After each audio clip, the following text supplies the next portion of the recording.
उत्पत्तिको पुस्तक तपाईँले 4 अध्याय पल्टाउनुहोस् म सँगसँगै। एकदमै सुरुको पुस्तक हो बाइबलमा, उत्पत्तिको पुस्तक।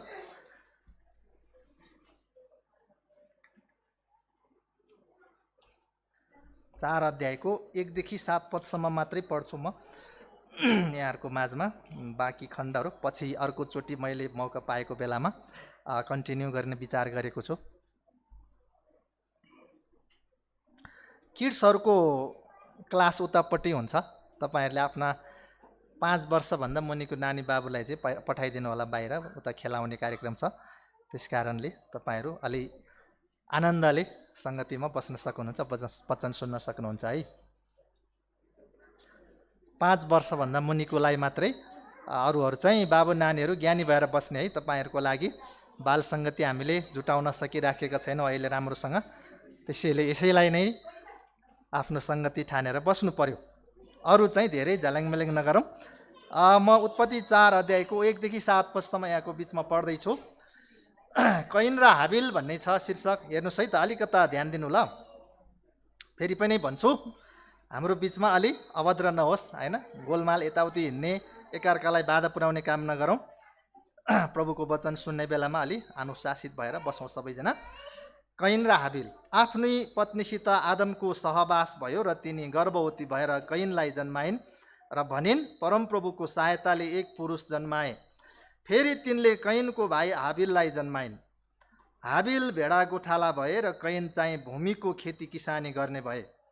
केही समय बितेपछि कैनले परमप्रभु कहाँ भूमिको उब्जनीबाट केही ल्याए, तर हाबिलले आफ्ना भेडाको बगालबाट पहिले ब्याएका पाठाहरूका बोसे भाग ल्याए। परमप्रभुले हाबिल र तिनको भेटी ग्रहण गर्नुभयो, तर कैन र उनको भेटी ग्रहण गर्नु भएन। यसैले कैन ज्यादै रिसाए र उनको मुख अँध्यारो भयो। तब परमप्रभुले कैनलाई भन्नुभयो, तँ किन रिसाउँछस्?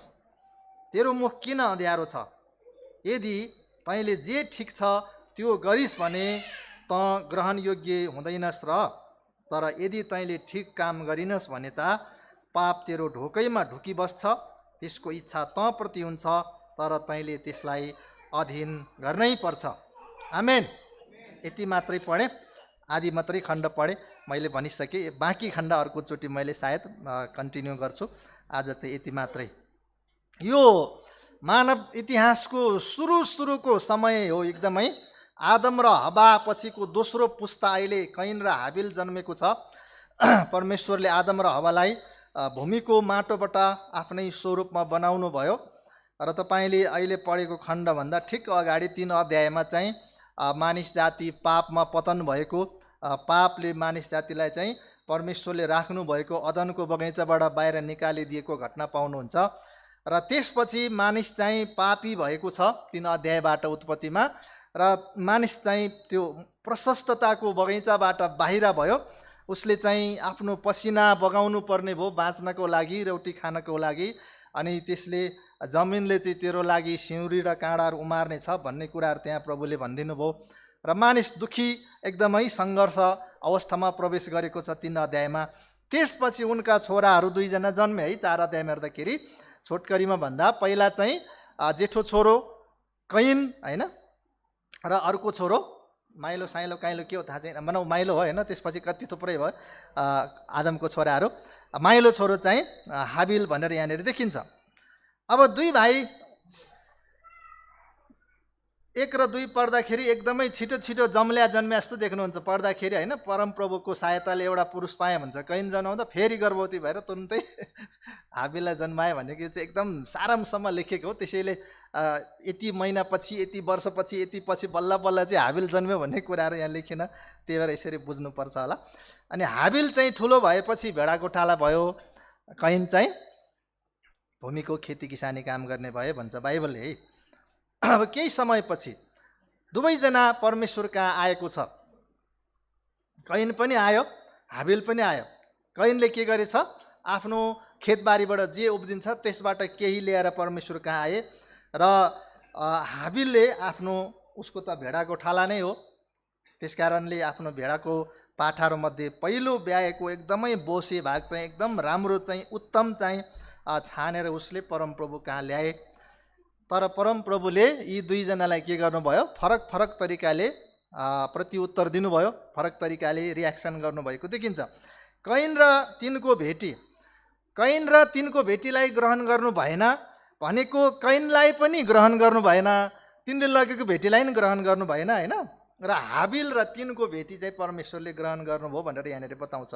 र त्यसपछि कैनलाई के भयो, स्वाभाविकै हामीलाई रिस उठ्छ, हामीले भनेको कुराहरू भइदिएन भने, हामीले भने जस्तो कसैले गरिदिएन भने होइन, परमेश्वरले पनि मेरो भेटी ग्रहण नगर्ने, मेरो भाइको चाहिँ ग्रहण गर्ने होइन, यो त मभन्दा जुनियर हो तैपनि उसको चाहिँ ग्रहण हुने मेरो चाहिँ नहुने भन्ने भएको हुनुपर्छ। अनि यो मान्छे एकदमै रिसाएर कालो मुख लाएर बसिरहेको थियो। परमेश्वरले फेरि सोध्नु भएको छ, के भयो, किन रिसाएको, तेरो मुख किन कालो छ? प्रभुलाई थाहा नभएर सोध्या हो होइन नि होइन।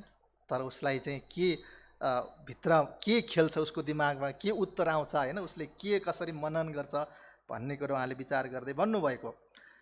र उसले चाहिँ बोलेन। अनि परमेश्वरले नै 7 पदमा फेरि अर्को कुरा भन्नुभयो, यदि तैँले जे ठिक छ त्यही गरेको भए ग्रहण हुँदैन थिएस र भन्दाखेरि यो मान्छेले ठिक काम गरेको रहेनछ भन्ने बुझिन्छ। अब के ठिक गरेन भन्ने कुरा फेरि प्रश्न उठ्छ होइन। हाबिलले के ठिक गर्यो, कैनले के ठिक गरेन, किन चाहिँ उसको ग्रहण भयो, किन चाहिँ भएन भन्ने कुराहरू पनि हामीलाई प्रश्न आउन सक्छ। यस विषयमा विभिन्न किसिमको मतहरू छ। तर म आज तपाईँको बिचमा ती थुप्रै मतहरू नल्याएर एउटा मात्रै विषयमा बोल्दैछु। त्यो विषय चाहिँ 2 किसिमको आराधकहरू भन्ने विषय हो। आज परमेश्वरको आराधना गर्ने मानिसहरूमा 2टा समूह, यहाँ कैन र हाबिल 2जना व्यक्ति देखे पनि हामीहरूमध्ये धेरैजना कैनको ग्रुपमा, कतिजना चाहिँ हाबिलको ग्रुपमा हुन सक्छ होइन। परमेश्वरको उपस्थितिमा आए यिनीहरू दुवैजना, अनि हामी पनि परमेश्वरको उपस्थितिमा आउँछौँ विभिन्न तरिकाले, आफूसँग जे छ तिनी कुराहरू लिएर आउँछौँ उहाँको सामुन्ने होइन। तर कोही मान्छे चाहिँ हाबिल जस्तो, कोही मान्छे चाहिँ कैन जस्तो हुनसक्छ। र परमेश्वरले हाम्रो आराधना चाहिँ ग्रहण गर्नुहुन्छ कि हुन्न, परमेश्वरले हामीलाई ग्रहण गर्नुहुन्छ कि हुन्न भन्ने कुरा आजको यो कैन र हाबिलको जीवनबाट थोरै हामी छलफल गरौँ। कैनले पनि हाबिलले जस्तै एउटा भेडाको पाठो अथवा पशु नै बलि गर्नु पर्थ्यो कि भन्ने खालको पनि बुझाइ छ त्यहाँनिर। तर त्यही हो भन्न म सक्दिनँ, किनकि बलिदानको प्रथा चाहिँ पछि मोसाको व्यवस्थामा आएर एकदमै परमेश्वरले तोकेरै भन्नुभएको छ होइन। बलिदान गर्दाखेरि एकदमै निष्खोट, खोडे, लङ्गडे, बिरामी यस्तो पशुहरू चाहिँ बलि गर्न पाउँदैनौ तिमीहरूले परमेश्वरको नाममा। एकदम बेस्ट, उत्तम चाहिँ तिमीले बलिदान गर्न ल्याउनु, पहिलो ब्याएको ल्याउनु भन्ने कुरा छ। र यहाँनिर नभने तापनि हाबिलले चाहिँ त्यस्तै गरेको छ ठ्याक्कै होइन। उसले पहिले ब्याएका पाठहरूमध्ये एकदमै बोसे भाग भनेको उत्तम कुरा चाहिँ उसले परमप्रभुको निम्ति लिएर गयो। अब कैनको बारेमा चाहिँ आफ्नो उब्जनीबाट केही लिएर गए भन्ने शब्द छ यहाँनिर। अब यो केही भन्ने कुराले चाहिँ उसले चाहिँ अलि हेलचिक्राइ गरेको थियो परमेश्वरको उपस्थितिमा जाँदा, परमेश्वरको आराधना गर्न जाँदा भन्ने पनि बुझिन्छ होइन। केही भन्ने कुराले उसले एकदम महत्त्वपूर्ण कुरा चाहिँ परमेश्वरको सामु लिएर गएन, आफ्नो सारा हृदय चाहिँ परमेश्वर कहाँ लिएर गएन, आफ्नो उत्तम कुरा चाहिँ परमप्रभुको निम्ति चढाउनु उसले त्यो पहल गरेन भन्ने जस्तो देखिन्छ है। त्यस कारणले उसको भेटी ग्रहण भएन भन्दाखेरि हामीलाई आपत्ति हुँदैन होला होइन। 2 किसिमको आराधकहरू आज हाम्रो मण्डलीहरूमा पनि हुन्छ। यस्तै गरेर परमेश्वरका आउनको लागि सबैभन्दा पहिलो कुरा के हो, विश्वास चाहिन्छ। आमेन। विश्वासै छैन भने कोही पनि परमेश्वरका आउनै सक्दैन। तपाईँ हामी सबैजनासँग विश्वास छ र आज हामी परमेश्वरको उपस्थितिमा आराधना गर्न चर्चमा आएका छौँ भने जस्तै कैन र हाबिलले पनि केही न केही विश्वास भएर नै परमेश्वरको सामु उनीहरू गए। यद्यपि आदम र हव्वा अदनको बगैँचाबाट बाहिर लखेटिएका थिए, उनीहरूले त्यहाँको प्रशस्त उपभोग गर्न पाएका थिएनन्। तर पनि के छ, परमेश्वरलाई त चिनेको छ नि आदम र हव्वालाई होइन सुरुदेखि। अनि उनीहरू पापमा भए तापनि त्यो सम्पूर्ण कुरा चाहिँ बिर्सेको छैन। परमेश्वरको विषयमा उनीहरूले आफ्ना छोराहरूलाई अवश्य पनि सिकाए। कसरी सिकाए? धेर थोर सिकाए। परमेश्वरको उपस्थितिमा जाँदा हामी चाहिँ यसरी जानुपर्छ, केही कुरा लिएर जानुपर्छ, आफूसँग भएको महत्त्वपूर्ण कुरा लिएर जानुपर्छ। उनीहरूले आफ्ना छोराहरूलाई अवश्य पनि सिकाए। त्यही भएर न कैन र हाबिल परमेश्वरको आएको छ, होइन? विश्वास चाहिन्छ। त्यो विश्वास चाहिँ कस्तो विश्वास चाहियो? एकदमै निश्चित विश्वास चाहियो। एकदमै यो कुरा हुन्छ भन्ने कुरा। तपाईँले हिब्रू 11:6 हेर्नु भने के भन्छ त्यहाँनिर? बिना विश्वास परमेश्वरलाई प्रसन्न तुल्याउनु असम्भव छ, होइन? 6 पढ्छु म हिब्रूको 11 विश्वास बिना परमेश्वरलाई प्रसन्न पार्नु असम्भव छ, किनकि जो परमेश्वरको नजिक आउँछ त्यसले दुईटा कुरा विश्वास गर्नुपर्छ भने यो पदले। पहिलो कुरो परमेश्वर हुनुहुन्छ भन्ने कुरा विश्वास गर्नुपर्छ, र दोस्रो कुरो उहाँलाई खोज्नेहरूलाई उहाँले प्रतिफल दिनुहुन्छ भन्ने कुरा विश्वास गर्नुपर्छ। हालेलुया। यो दुईटा कुरा विश्वास गरेन भने हामी परमेश्वरका आउन त्यति इच्छा हुँदैन। पहिलो कुरो के रहेछ? परमेश्वर हुनुहुन्छ भन्ने विश्वास गर्नु पर्यो, होइन? दोस्रो कुरो उहाँलाई खोज्नेहरूलाई उहाँले प्रतिफल दिनुहुन्छ। उहाँसँग प्रार्थना गऱ्यो भने उहाँले जवाफ दिनुहुन्छ, उहाँले हामीलाई सहायता गर्नुहुन्छ भन्ने कुरा चाहिँ पक्कासँग विश्वास गर्यो भने मात्रै परमेश्वरलाई खुसी तुल्याउन सकिन्छ, अथवा उहाँको उपस्थितिमा हामी जान सक्छौँ भन्ने कुरा लेखेको छ। त्यसैले अब कैन र हाबिलको बिचमा हामी यो तुलना गर्दा विश्वास त दुइटैसँगै छ। दुइटै परमेश्वरको उपस्थितिमा गएको छ आराधना गर्नलाई। यहाँ बलिदान के जेसुकै भने पनि हामीले एउटा कुरा के बुझौँ? उनीहरू चाहिँ परमेश्वरको आराधना गर्न उहाँको उपस्थितिमा गएका थिए। तर अब यो हिब्रू 11:6 भने अनुसार चाहिँ हाबिलको विश्वास पक्का ठहरिएको छ, कैनको विश्वास चाहिँ के छैन? पक्का छैन। कसरी भन्छौ भन्नु होला? फेरि अर्को पद पढ्छु, हिब्रू 11:4। हिब्रू 11:4 यस्तो भनेको छ, विश्वासद्वारा हाबिलले परमेश्वरलाई कैनले भन्दा अझ ग्रहणयोग्य बलि चढाए। हेर्नुहोस् है, विश्वासद्वारा हाबिलले परमेश्वरलाई कैनले भन्दा अझ ग्रहणयोग्य बलि चढाए र त्यसद्वारा नै हाबिल धर्मी भए, धर्मी ठहरिए। तिनको बलि स्वीकार गरेर परमेश्वरले आफ्नो सम्मति जनाउनु भयो। तिनी मरे तापनि विश्वासद्वारा नै तिनी अझै पनि बोलिरहेका छन्। आमेन। हाबिलको बारेमा हिब्रूको लेखकले यति मजाले लेखेको छ। विश्वासको बारेमा हो हिब्रू 11 तपाईँले पढ्नुहोस्, पुरै माथिदेखि तलसम्म लामो खण्ड छ र विश्वासका वीरहरूको बारेमा त्यहाँ लेखेको छ। र एकजना वीर यहाँनिर कसलाई ल्यायो? हाबिललाई पनि ल्यायो। कैन र हाबिल त सँगसँगै गएको हो नि त परमेश्वरको उपस्थितिमा। यदि दुवैले उत्तिकै विश्वास गरेको भए कैनको बारेमा पनि उसले भन्नु पर्थ्यो। कैनले चाहिँ के गरेको छैन? विश्वासको त्यो प्रमाण दिन सकेको छैन। विश्वासलाई उसले राम्रोसँग अभ्यास गर्न सकेको छैन। परमेश्वर हुनुहुन्छ र उहाँलाई खोज्नेहरूलाई उहाँले प्रतिफल दिनुहुन्छ भन्ने कुरामा ऊ कता कता चुकेको छ, कता कता शङ्का गरेको छ, कता कता उसले अविश्वासको बादलले घेरिएको जस्तो देखिन्छ। तर पनि बुवा आमाले भनेको कुरा हो, एउटा विधि विधान हो, चर्च जानुपर्छ, हामीले भेटी दशांश दिनुपर्छ, हामीले प्रार्थना गर्नुपर्छ, हामीले भजन गाउनुपर्छ, हामीले बाइबल पढ्नुपर्छ, हामीले त्यो गर्नु हुँदैन, यो गर्नु हुँदैन, यसो गर्नुपर्छ भन्ने जुन विधि विधान छ नि हाम्रो मनमा दिमागमा, त्यस्तै चाहिँ के छ? कैनको विश्वास हो। तपाईँ मण्डली किन आउनुहुन्छ? कैन परमेश्वरको उपस्थितिमा किन गयो? विधि विधान स्वरूप गयो। शनिबार आयो चर्च जानुपर्छ, नत्र फेरि के पो हुन्छ होला भनेर, होइन? अनिष्ट पो हुन्छ कि मलाई, दुर्घटना पो हुन्छ कि मलाई, होइन? मेरो व्यवसायमा घाटा जान्छ कि अथवा मेरो घर परिवारमा अशान्ति हुन्छ कि भन्ने एउटा डर र त्रासमा अडिएर त्यसमा आधारित भएर कोही मान्छे चर्च आउँछ भने कैनको समूहमा छ त्यो। परमेश्वरले त्यो भेटीलाई, त्यो आराधनालाई ग्रहण गर्न एकदम गाह्रो हुन्छ। भाइले लगिसक्यो बलिदान, होइन? म नलैजाउँ भने बेइज्जत हुन्छ, लाज हुन्छ। हामी त बेइज्जत एकदम इज्जतदार मान्छे नि त, हामी बेइज्जत हुन्छ भन्छौँ अनि गर्नु पऱ्यो नि अर्को खातिर पनि। उसले गरेपछि मैले किन नगर्ने? उसले 10,000 भेटिदिएछ, प्रतिज्ञा गरेछ, म 15,000 गर्छु बरु। किन देखाउने संसारमा छौँ, इज्जत एकदमै भएको जस्तो उ गर्छौँ, अनि देखाउनको लागि अरूसँग तुलना गर्दै, अरूसँग प्रतिस्पर्धा गर्दै हामी गर्दाखेरि कैनको समूहमा पुग्छौँ। तर 5 रुपियाँ भेटी म दिन्छु, तर मेरो दिल से दिन्छु होइन, मेरो हृदयबाट दिन्छु, खुसी साथ दिन्छु। म परमेश्वरलाई प्रेम गर्छु, त्यस कारणले मण्डलीमा जान्छु। म परमेश्वरलाई प्रेम गर्छु, त्यसैले म बाइबल उहाँको वचन पढ्छु। म परमेश्वरलाई एकदमै आदर गर्छु, त्यसकारण म प्रार्थनामा उहाँसँग समय बिताउँछु।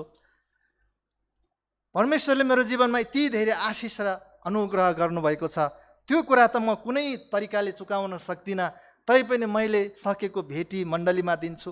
त्यो खालको बुझाइ हो भने हाबिलको समूहमा जस्तो देख्छु म। बुझ्नु हुँदैछ? के का लागि हामी काम गर्दैछौँ?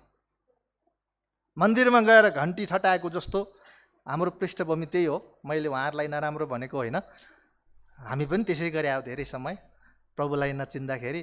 त्यस्तोकै स्तरमा हामी अहिले पनि छौँ भने त बडा दुःख लाग्दो कुरा हो नि, होइन?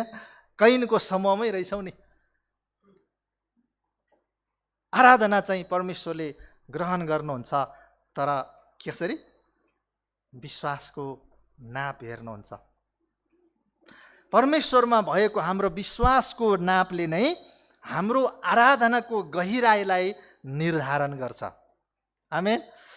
परमेश्वरमा तपाईँ र मैले कति गहन विश्वास राखेका छौँ, त्यो आधारमा नै हाम्रो आराधना गहिराइमा जान्छ। अघि हामीले गीत भजनहरूद्वारा, भेटी दशांशहरूद्वारा होइन आराधना गऱ्यौँ, स्तुति प्रशंसाहरू चढायौँ। के को आधारमा हामीले दियौँ? यो चाहिँ यस्तो गर्ने समय हो भनेर दियौँ हो? यो चाहिँ भजन गाउने समय हो होइन? यहाँबाट एकजना लिड गर्ने मान्छेले यो भजन गाउँ भने गाइदिउँ, उठाउँ भने उठ्दिउँ होइन? ल अर्को कोरस गाउँ भने गाइदिउँ, हो र? त्यस्तो भयो भने त राम्रो भएन नि। अवश्य पनि एकजनाले यहाँबाट अगुवाई गर्नुहुन्छ, आज यो भजन गाउँ, यो गरौँ भनेर होइन? तर त्यसमा आफ्नो हृदय, आफ्नो विश्वासको गहिराई, आफ्नो लगाव झुकाव र त्यसबाट जुन आनन्द आउँछ त्यो हामीले उपभोग गर्दैछौँ कि छैनौँ भन्ने कुरा चाहिँ प्रश्न गर्नुपर्छ आफैलाई। के आज तपाईँ सङ्गतिमा आएर आशिषित महसुस गर्नुभयो? के आज तपाईँले परमेश्वरको उपस्थितिको महसुस गर्नुभयो यो चर्चभित्र? त्यो हो नि त। कैनले त गरेन त बिचारा, भेटी नै ग्रहण भएन।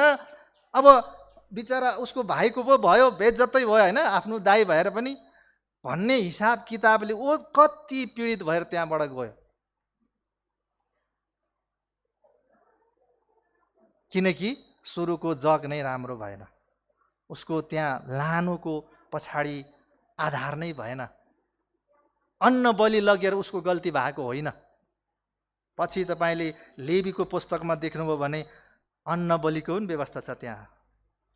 लेवीको 6 अध्यायको 17 पदमा अन्न बलिको बारेमा के भन्छ भने, यहाँ 14 पददेखि नै अन्न बलिको बारेमा छ, 17 मात्रै पढ्छु।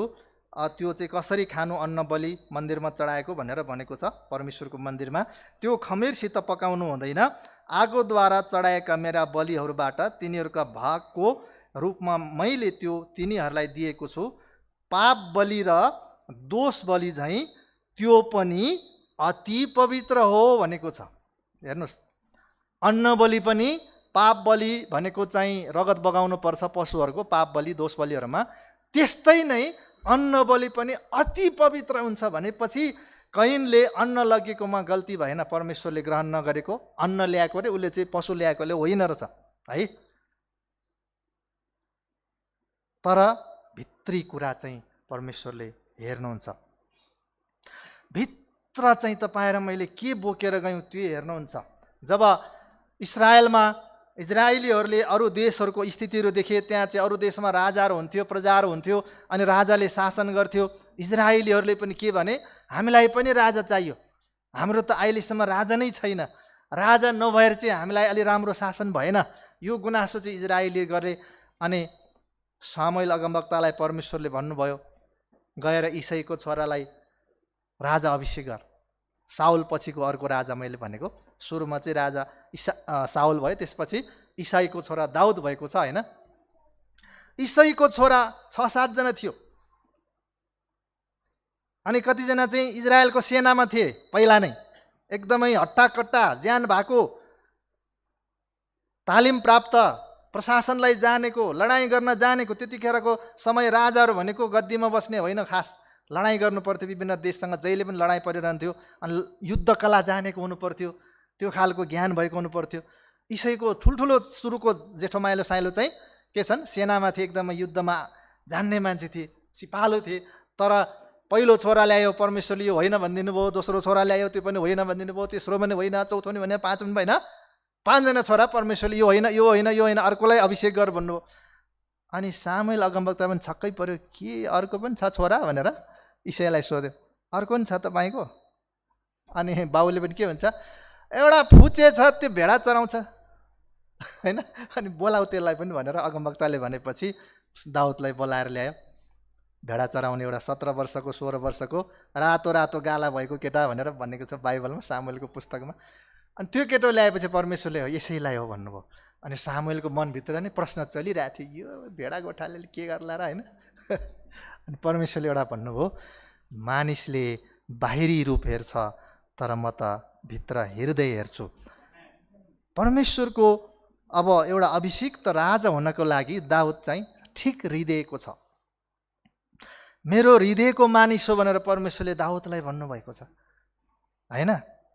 यद्यपि दाउदमा थुप्रै कमी कमजोरी समस्याहरू पनि देख्छौँ हामी बाइबलमा, तैपनि परमेश्वरप्रति उसको भाव, उसको भक्ति, उसको आदर, परमेश्वरमाथिको विश्वासको गहिराई चाहिँ एकदमै थियो दाउदमा। त्यस कारणले परमेश्वरले मेरो हृदयको मानिस दाउद भनेर भन्नुभयो। अनि दाउद इजरायलको राजा भयो। मैले के भनेको, परमेश्वरले बाहिरी रूप हेरेर चाहिँ गर्नुहुन्न, यसले अन्न ल्यायो यसले पाठो ल्यायो भन्ने कुराले अथवा अरू कुनै पनि कारणले त्यो भएको छैन। यो कैन र हाबिलको केसमा मात्रै मानिसको हृदयलाई परमेश्वरले जाँच्दै हुनुहुन्छ। र बाहिरी कुराले पनि अलिकता भूमिका त खेल्छ होइन। हामीले एकदमै हृदय मात्रै दिन्छु भनेर अरू कुरा चाहिँ दिनै पर्दैन भन्ने सोचेर उ गर्नु भनेको होइन, त्यसको पनि छ। तर बाहिरी कुरा एकदमै राम्रो राम्रो दिएर म चाहिँ चोखिन्छु होला, म भित्रको पाप र अधर्म चाहिँ मैले मण्डलीमा ठुलो भेटिदिएपछि मेरो कठिन छ होला, त्यो चाहिँ एकदमै गलत हो। परमेश्वरले के गर्नुहुन्छ, आराधना स्वरूप चढाएको थोकलाई त्यो चढाउने व्यक्तिको जीवनसँग एकदमै यसरी राख्नुहुन्छ। बुझ्नुभयो यसरी भनेको? मैले यहाँ 1 लाख भेटी चढाउँला तर मेरो हृदय चाहिँ परमेश्वरदेखि टाढा छ भने परमेश्वरले त्यो 1 लाख 10 लाख 20 लाख 1 करोड मतलब भएन, उहाँले ग्रहण गर्नुहुन्न। तर मेरो हृदय ठिक छ, परमेश्वरमा मेरो विश्वासको गहिराई राम्रो छ भने मैले 5 पैसा 10 पैसा होइन जे चढाउँ उहाँले ग्रहण गर्नुहुन्छ। उहाँको लागि एमाउन्ट कति हो भन्ने कुरा ठुलो भएन, तर कसरी दियो, तपाईँको हृदयभित्र के छ भन्ने कुरा चाहिँ अत्यन्तै महत्त्वपूर्ण कुरा हो। के अरे कैन र हाबिलले चढाएको भेटीलाई उहाँले फरक फरक गरेर राख्नु भएन। कैन र हाबिल र उसले चढाएको भेटीलाई ग्रहण गर्नुभयो, कैन र उसले चढाएको भेटीलाई ग्रहण गर्नु भएन भनेको मतलब अहिले हामी देख्छौँ थुप्रै मानिसहरू विभिन्न किसिमको नराम्रो काम गर्छन् अनि महिनामा एकचोटि दुखी गरिबलाई खुवाएर, कसैलाई दान गरेर, पुराणमा 2-4 लाख दिएर आफ्नो पाप कटाउने कोसिस गर्छन् नि। वर्षभरि भ्रष्टाचार गर्ने, त्यहाँबाट एकचोटि मन्दिरमा गएर बोका बलि चढाउने अनि मेरो पाप चाहिँ मेटियोस् भन्ने त्यो प्र्याक्टिस हाम्रै समाजमा छ, हाम्रै वरिपरि छन्। त्यसैले कहिलेकाहीँ चर्चमा आएर नि हामीलाई त्यस्तो लाग्नु सक्छ। मैले ठुलो पाप गरेको छु परमेश्वरको विरुद्धमा, यसपालि चाहिँ यो महिनाको तलब पुरै दिन्छु चर्चमा अनि प्रभुले मलाई क्षमा गर्छ कि भन्ने सोच हुन सक्छ है। त्यसरी हुँदैन। कनेक्सन एकदमै यस्तो छ भने मैले चढाएको चिज र मेरो जीवन भनेको मेरो हृदय, विश्वास, मेरो रहन सहन, मेरो दैनिकी सबै कुरा हो। त्यसले त्यो मैले चढाउने थोकसँग टाँसेर हेर्दा, नजिक राखेर हेर्दा, एकै ठाउँ राखेर हेर्दा मेरो अधर्मले त्यो कुरालाई भुस गरेर खरानी बनाइदियो भने त सिद्धियो नि, होइन? तर सँगै राख्दाखेरि बराबरै कुराहरू भयो भने बल्ल परमेश्वरको अगाडि त्यो चाहिँ ग्रहणयोग्य हुने रहेछ। 7 पदमा अलिकता महत्त्वपूर्ण कुरा पनि छ, होइन? 7 पदमा अथवा 6कै यो प्रश्नबाट म सुरु गर्छु। 3वटा कुरा एकदमै महत्त्वपूर्ण भएको छ। कैनलाई परमेश्वरले सच्याउन चाहनु भएको छ। यहाँ उसको गल्ती थियो, उसको विश्वासको लेभल पुगेको थिएन, ऊ एकदमै विभाजित हृदय लिएर गएको थियो, ऊ खुसी मनले गएको थिएन, होइन? सामाजिक रूपमा एउटा देखावटी हो, लोकाचारको लागि, समाजलाई देखाउनको लागि गर्नु पर्यो। उसले गरिन्छ, उसले नि गरेछ, उसले नि गरेछ, म नगर्यो भने के भन्ला भनेर गरेको कैनले। आदमले नि चढायो होला बाबुले, होइन? भेटी बलिदान। हावाले नि चढायो होला, अब हाबिलले पनि चढायो, होइन? अब म चाहिँ किन फाल्तु हुने भनेर पनि गएको। त्यो त्रुटि भएको कारणले भेटी र कैनलाई ग्रहण गर्नु भएन परमेश्वरले। तर उहाँको असीम कृपा, परमेश्वरको अनुग्रह के छ भने उहाँले मानिसलाई फेरि सच्याउन चाहनुहुन्छ। आमेन। उहाँले सच्याउन चाहनुहुन्छ। तपाईँको त्रुटि यहाँनिर छ, सच्चिनुहोस् भनेर। तर उहाँको तरिका अलिक फरक छ ठाउँ ठाउँमा। यहाँनिर एउटा प्रश्न गर्नुभयो 6 पदमा, त किन रिसाउँछस्? तेरो मुख किन अँध्यारो छ? प्रश्नबाट सुरु भएन। परमेश्वरलाई थाहा थिएन र ऊ किन रिसाएको भनेर? परमेश्वर सर्वज्ञानी हुनुहुन्छ, उहाँलाई थाहा नहुने कुरा केही पनि छैन। तर उहाँले कतिचोटि मान्छेलाई उसको एउटा भित्र कुरा निकाल्नलाई प्रश्नमा जानुहुन्छ। 3 अध्यायको 8-9 पदतिर पनि के भएको छ? आदम र हव्वा चाहिँ पाप गरेर रुखमुनि लुकेको थियो, रुख पछाडि। हे आदम, त कहाँ छस् भन्नुभयो परमेश्वरले। परमेश्वरले थाहा नपाएर कहाँ छ भनेर सोध्या हो? होइन नि। परमेश्वरले त त्यहाँ आउनु अगाडि नै थाहा थियो यसले पाप गर्यो, अब ऊ चाहिँ पातको बेर्ना लाएर छ, होइन? लुगा बनाएर, अनि रुख पछाडि लुकेको छ। तर त चाहिँ आत्मिक रूपमा मैले राखेको स्तरबाट कसरी तल खसिस् भनेर त कहाँ छस् भनेर सोधेको। तेरो हैसियत त मैले यहाँ राखेको थिएँ, आज तैँले शैतानको कुरा मानेर चाहिँ तल पतन भइस्, त कहाँ छस् तँलाई थाहा छ भनेको नि खासमा। ऊ त म रुख पछाडि लुक्या छु भन्छ ऊ त, होइन? किन उसले ठान्यो परमेश्वरले मलाई देखेन छ, होइन? त्यस्तो लाग्छ। परमेश्वरले म कहाँ छु भन्ने कुरा बुझोस् भनेर प्रश्न गर्नु भएको कैनलाई पनि यहाँनिर। त किन रिसाएको? मुख किन अँध्यारो? प्रभु मैले कहीँ गल्ती गरेँ कि भन्ने उसले महसुस गरोस्। मेरो विश्वासको गहिराई पुगेन कि, मैले कहीँ गल्ती चुकेको छु कि, भुल गरेको छु कि, अपराध गरेको छु कि भनेर उसले मनन गरोस् भन्ने प्रश्न थियो यो चाहिँ। अर्को कुरा, प्रेरित 5 अध्यायमा पनि पत्रुसले यस्तै प्रश्न गरेको छ। हननिया र सफिराले एक टुक्रा जमिन बेचे अनि आधी रकम चाहिँ घरमै राखेर मण्डलीमा के गरेको छ? पुरै रकम हो भनेर ल्याएको छ। पवित्र आत्माले पत्रुसलाई देखाइदियो यो मान्छेले झुट बोल्यो हननियाले भनेर। अनि झुट बोल्या हो भन्दा होइन भने उसले प्रश्नबाटै त्यहाँ सुरु गरेका छैन। 3टा प्रश्न लगातार सोधेको छ पत्रुसले। तिमीहरू दुईजना मिलेर कसरी परमेश्वरको मण्डलीलाई ढाँट्ने विचार गर्यो? शैतानले कसरी तिम्रो हृदयमा यो कुरा हाल्यो? यस्तै यस्तै 3टै प्रश्नमा उसले इन्कार गरेको छ। हननियाले स्पट डेथ भयो, त्यहाँनिर ठाउँको ठाउँ उसको मृत्यु भयो। यो कुराको 3 घण्टापछि उसको श्रीमती घरको सबै काम सिद्ध्याएर मण्डलीमा आउँदाखेरि पत्रुसले त्यही प्रश्न गरे फेरि, तिमीहरूले जमिन त्यतिमै बेच्या हो? पत्रुसले थाहा नपाएर सोध्या हो र? उसलाई त पवित्र आत्माले भनिसक्नु भएको छ यसको पैसा यतिमा बेचेको होइन भनेर, होइन? तर पनि उसले मनन गरोस्, कमसेकम होइन हामीले यतिमा बेचेका थिएनौँ, तर हामीले आधी चाहिँ घरमा राख्यौँ, आधी चाहिँ ल्याएको भनोस् भनेर। तिमीले जमिन यतिमै बेचेको हो भनेर सोधेको। जिउ त्यतिमै हो भनेर एकदमै नम्र प्रस्तुत भइन्। अनि पत्रुसले के भने, तिम्रो पतिलाई गाड्ने केटाहरू यिनीहरू हुन् भने ऊ पनि डङरङै ढलेर ठाउँको ठाउँ प्राण त्याग भयो भनेर भनेको छ। मैले प्रश्नको प्रसङ्ग मात्रै ल्याएको। 6 पदमा तेरो मुख किन अँध्यारो, किन रिसाएको भन्नुभयो। 7 पदमा फेरि अर्को प्रश्न के गर्नुभयो? जैले जे ठिक छ त्यो गरेको भए ग्रहण हुने थिइनस् र भनेर भन्नुभयो है। तैँले जे ठिक छ त्यो गरेको भए ग्रहण हुने थिइनस् र भनेको मतलब उसले ठिक गरे रहेनछ नि, होइन र? उसले ठिक गरेको भए ग्रहण हुन्थ्यो नि, ऊ पनि उसको बेटी पनि। अब बेठिक चाहिँ के हो मैले भनिसकेँ, विश्वास, उसको आदर, जुन प्रकारको महत्त्व साथ हाबिलले चाहिँ पहिले ब्याएकाबाट एकदमै बोसे भाग चाहिँ छानेर यो चाहिँ परमप्रभुको आदर, मेरो हृदयभित्रबाट आएको आदर एउटा प्रकट गरेको मात्रै हो, तर म यो उत्तम कुरा चाहिँ लान्छु भनेर लग्यो। उसले चाहिँ मकै भटमासबाट केही ल्याएर गयो, होइन, अन्नको त्यो उसबाट केही भनेको सायद 1 किलो पिठो लिएर गयो कि थाहा छैन। उसले हल्का तरिकाले गएको थियो, विधि पुर्याउनलाई गएको थियो, चलन चल्तीलाई एउटा निरन्तरता दिनलाई गएको थियो, त्यति कारणले ऊ चाहिँ अस्वीकार भयो। र अर्को कुरो चाहिँ परमेश्वरले तेरो समस्या चाहिँ पाप हो भनेर बताउनु भयो है।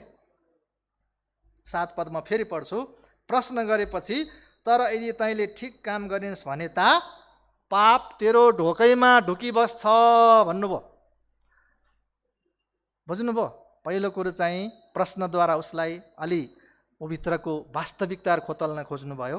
दोस्रो कुरा उहाँले के गर्नुभएको छ, तेरो समस्या के हो म बताउँछु। अब पाप अस्ति भर्खर मात्रै पाप भएको थियो, आदम र हव्वाको जीवनमा प्रवेश भएको थियो पाप, र त्यही पापले गर्दा अब नतिजा देखिँदै गएको छ। कैनले आफ्नो जीवनमा त्यस कुरालाई प्रश्रय दिएको जस्तो देखिन्छ, पापले ल्याउने नतिजालाई उसले अँगालेको जस्तो देखिन्छ केही हदसम्म। अनि उसलाई त्यो परमेश्वरले देखाउँदै हुनुहुन्छ, पापले चाहिँ तिमीलाई ठिक गर्नदेखि रोक्छ, ठिक काम गर्नदेखि रोक्छ, उत्तम कुरा गर्नदेखि तिमीलाई रोक्छ, परमेश्वरको सामु ठिकसँग जानलाई पनि अल्मलाइदिन्छ पापले चाहिँ। त्यस कारणले तिमी सचेत हौ, पाप तेरो ढोकामै ढुकी बसेको छ।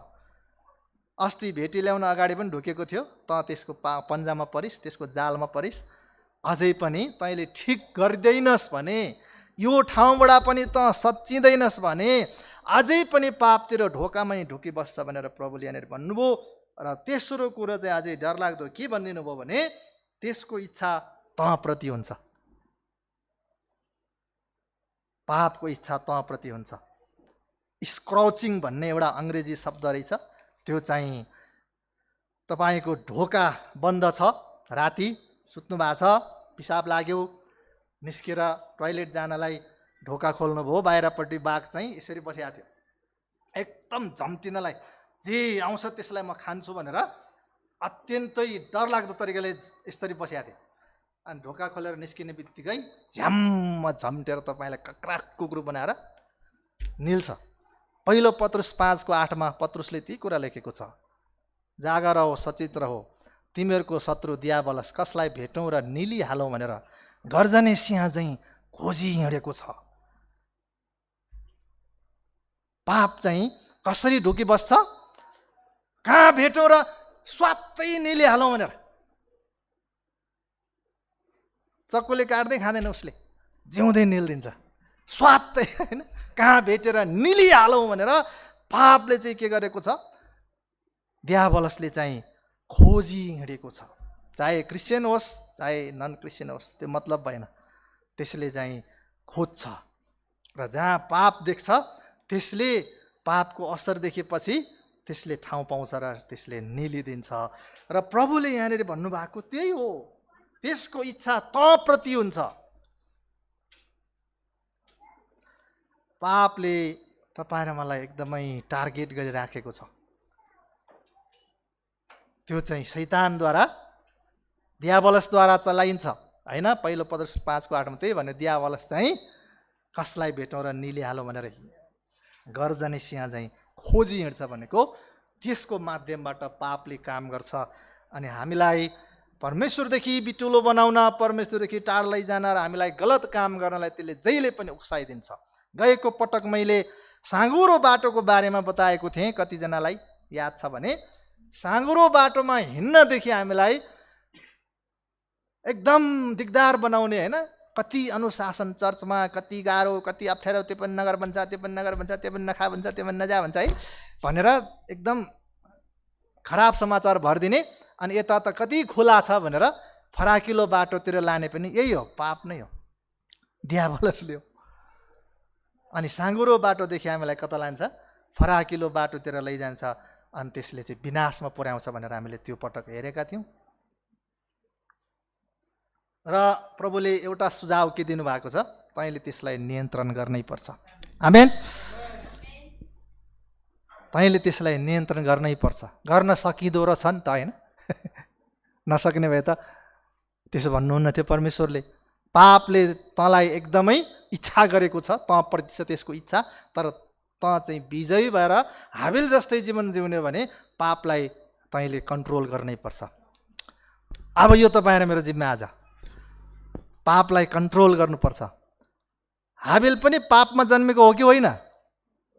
हो नि। उसलाई पनि त्यो परिचय आएको थियो होला, हे किन बोसे भाग लाने, किन पहिला जन्मेको अलि मजाको पाठो लाने, उयो लङ्गडो लैजाउँ न। पापले त त्यसो भन्ने हो नि, होइन? यो त महँगोमा बिक्री हुन्छ नि, यो लङ्गडोको पैसा कसले दिन्छ? यो चाहिँ परमप्रभुलाई चढाइदिए कसले थाहा पाउँछ र, होइन? यो गर्छ नि त पापले त। दुष्टको सल्लाह चाहिँ यसरी आउँछ। दशांश भनेर 10% किन दिने? 5% को पैसा हालिदियो खाममा, कसले थाहा पाउँछ र, होइन? त्यस्तो आउँछ हो है जस्तो लाग्छ। यसपालि नदिए के भयो र, पछि अर्कोचोटि डबल देऊ न भन्ने हुन्छ। मैले धेरैचोटि भनिसकेको छु, मैले कति महिना त दशांशै दिइनँ कि सुरुमा। जहिले नै अपुग जस्तो हुन्छ, आफ्नो कमाइ थोरै, अनि अर्को महिना चाहिँ डबल दिन्छु, यसको पनि त्यसको पनि महिनाको जोडेर भन्ने हुन्छ। अनि अर्को महिना त झन् अस्तिभन्दा डबल पो तिर्नुपर्छ। लौ कसरी तिर्ने, अब यो पनि गयो, होइन? अर्कोचोटि झन् 3 महिनाको, ला अब सक्यो।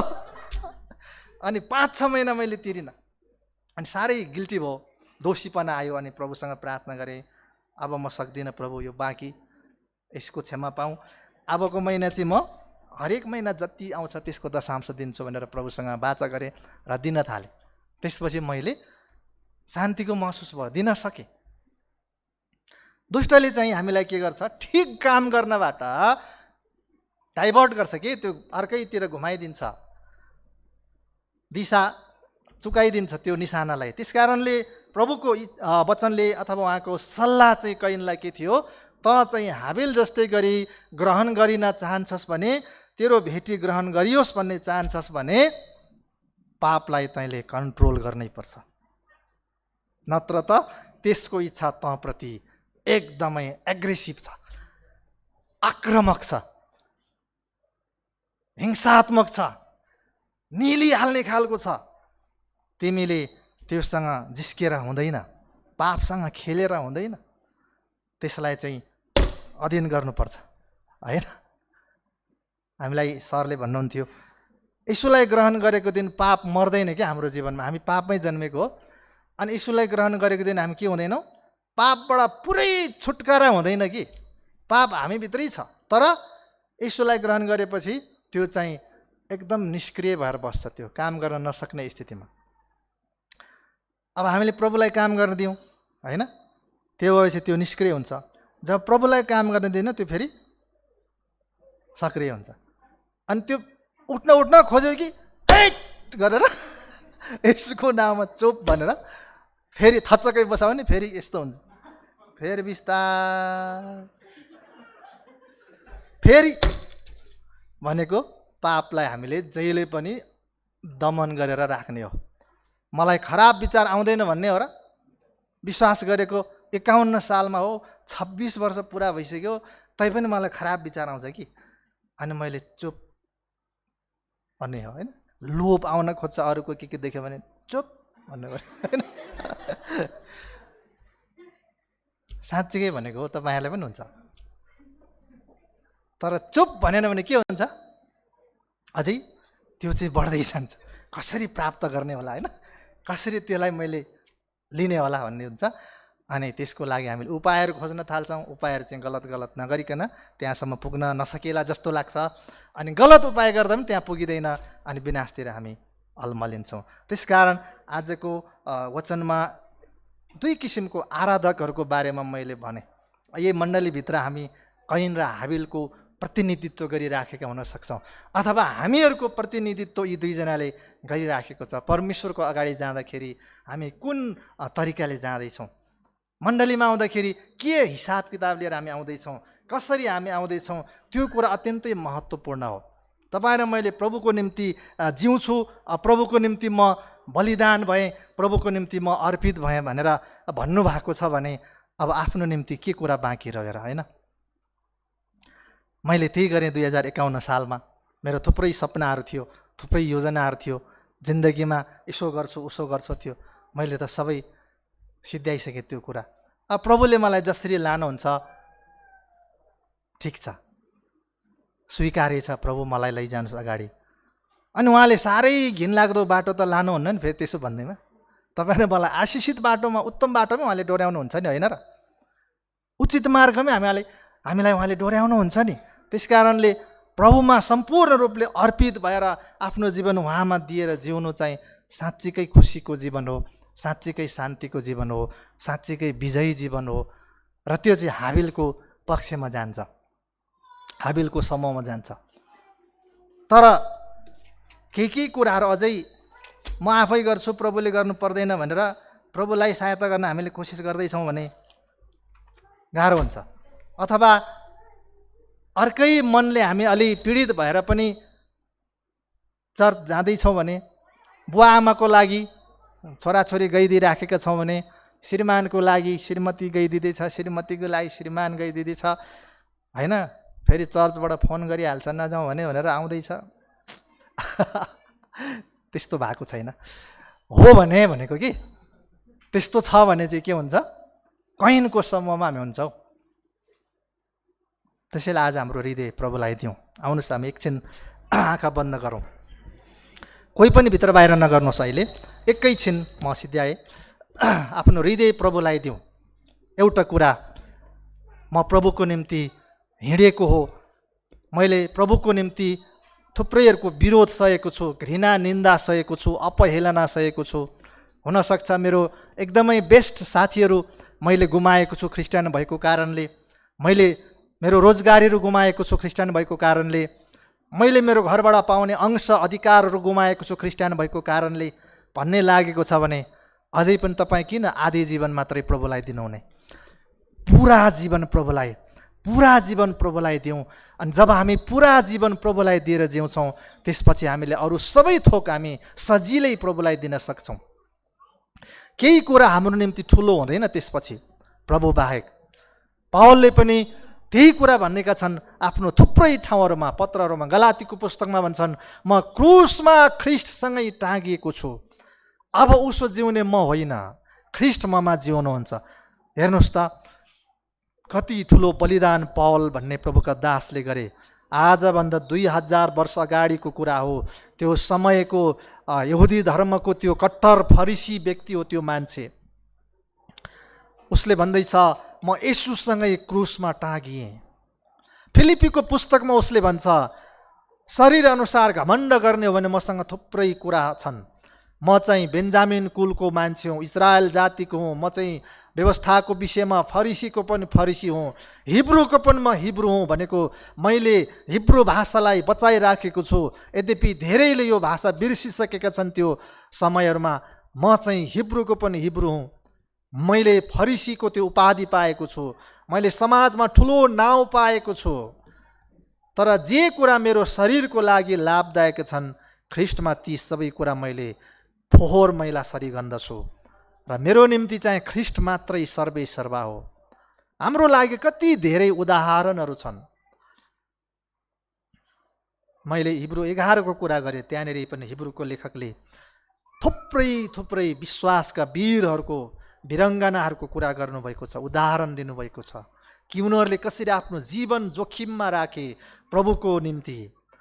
आज तपाईँ र म आफ्नो जीवन जोगाउनलाई झुट बोल्दैछौँ कि सानो जागिर जोगाउनलाई हामीले प्रभुसँग बेइमानी गर्दैछौँ कि? पैसा आज छ भोलि छैन, त्यो चिजको लागि हामीले आफ्नो इमान जमान र प्रभुसँग भएको बाचा बन्धनहरू हामीले तोडेका छौँ कि? त्यो विचार गरौँ आज। यदि त्यस्तो हुँदैछ भने प्रियहरू, म दुखी छु र तपाईँ कैनको ग्रुपमा हुनुहुन्छ भन्न चाहन्छु। कैनलाई जुन कमी कमजोरी त्यहाँ भयो, प्रभुले सोध्दै हुनुहुन्छ, तँ किन अँध्यारो मुख लाउँछस्? त किन रिसाउँछस्? मेरै गल्ती पो ठानेको तिमीले? अझै परमेश्वरको प्रश्न यो, गल्ती तिमीभित्र छ। आज हामीलाई पनि गल्ती स्वीकार गर्न कति गाह्रो हुन्छ। कैनले पनि त्यो कुराहरू गरे, प्रभुको अगाडि स्वीकार गर्न सकेनन्। र आज हामीलाई प्रभुको वचनले भन्छ, आज परमेश्वरको आवाज तिमीले सुन्यौ भने मरिबामा जस्तो आफ्नो हृदय कठोर नपार र प्रभुको अगाडि नम्र हो, आफ्नो गल्तीहरू स्वीकार गर र उहाँले तिमीलाई ग्रहण गर्नुहुनेछ। परमेश्वरले कैनलाई तिमीमा भएको समस्या के को कारणले हो भनेर बताउनु भयो। त्यो चाहिँ पापको कारणले थियो। पाप चाहिँ तेरो ढोकैमा ढुकिबस्छ। आज यहाँ भएका प्रत्येक जनको निम्ति प्रभुको वचन यो हो, पाप तपाईँ र मेरो ढोकैमा ढुकिबस्छ, मेरो निम्ति हो। र तपाईँ एक एकजनाको निम्ति हो यो वचन चाहिँ। कैनको समयमा जे थियो पापले गर्ने, आज अझै त्यो उद्दण्ड भएको छ। हामीलाई थुप्रै किसिमको पाप गर्ने अवसरहरू त्यसले अगाडि ल्याइदिएको छ र हामीलाई लोभमा त्यसले तानेको छ। यदि हामी हाबिलको समूहमा जान्यौँ भने पापलाई हामीले कुल्चिनै पर्छ, हामीले त्यसलाई नियन्त्रण गर्नै पर्छ। येशूको नाउँमा चुप भनेर त्यसलाई हामीले दबाउनै पर्छ। जब हामीले यो शरीरबाट छुटकारा पाउँछौँ त्यसपछि मात्रै त्यसबाट हामीले स्वतन्त्रता पाउँछौँ। नत्र हामी शरीरमा बसुन्जेल हामी पापैमा जन्मेको कारणले त्यो हामी भित्रै छ। तर प्रभुको कारण हामी प्रभुको शक्तिलाई, पवित्र आत्माको शक्तिलाई बढावा दियौँ भने प्रभुको काम हामीले गर्न सक्छौँ। र प्रभुलाई हामीले हाम्रो जीवनबाट हटाउँदै गयौँ भने शैतानको काम, फेरि पापको काम सुरु भइहाल्छ हामीमा। त्यसैले म एकदम सुरक्षित छु नठान्नुहोस् यहाँ प्रियहरू कोही पनि। मनन गरौँ एकैछिनलाई। पाप तेरो ढोकैमा ढुकिबस्छ, त्यसको इच्छा तँप्रति छ र तैँले त्यसलाई नियन्त्रण गर्नै पर्छ। गर्नुपर्छ भन्नु भएन, गर्नै पर्छ, गर्नै पर्छ। यदि हाबिलको समूहमा हामी जाने हो भने मन लाग्यो भन्दैमा जे पनि गर्न पाइँदैन। यहाँ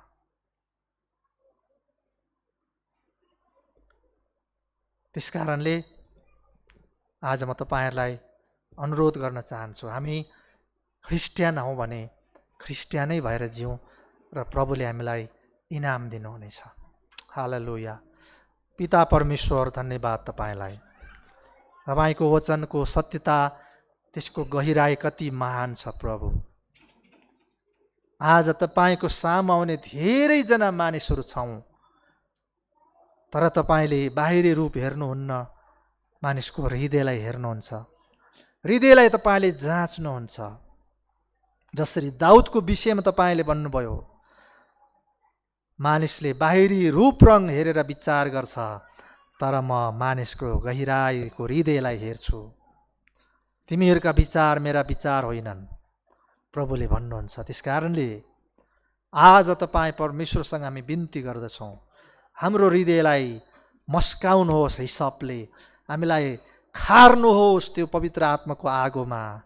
प्रभु, हामी कोही पनि यहाँ सिद्ध छैनौँ, हामी सबै पापमै जन्मेका पापी मानिसहरू थियौँ।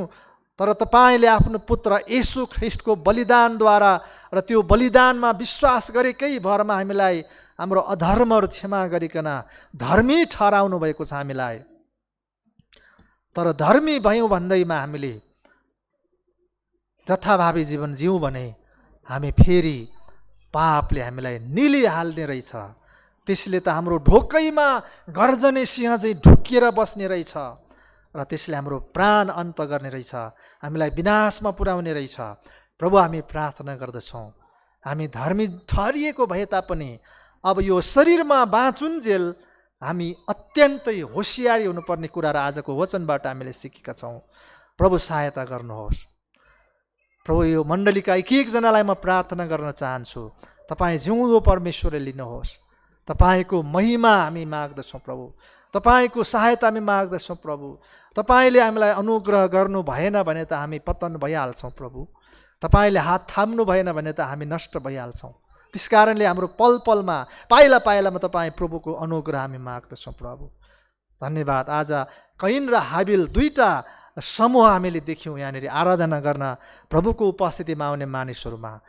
हामी प्रार्थना गर्छौँ हामी हाबिलकै ग्रुपमा रहन सकौँ। त्यसका निम्ति हामीले गर्नुपर्ने बलिदानहरू, गर्नुपर्ने कडा परिश्रमहरू, त्यागहरू गर्न सकौँ। प्रभु हामीलाई सहायता गर्नुहोस्। सबै किसिमका लोभ लालचका कुराहरूबाट, रिसडाहका कुराहरूबाट, संसारका ती परीक्षामा पार्ने सबै बन्धनहरूमाथि येशूको नाउँमा विजयको हामी दाव गर्छौँ। एक निमित्त, यस मण्डलीको निमित्त, दुष्ट अन्धकारको योजनाहरूलाई, दुष्टले ल्याउने खराब सल्लाहहरूलाई येशूको नाउँमा हामी चुप भन्दछौँ। येशूको नाउँमा हामी चुप भन्दै इन्कार गर्दछौँ।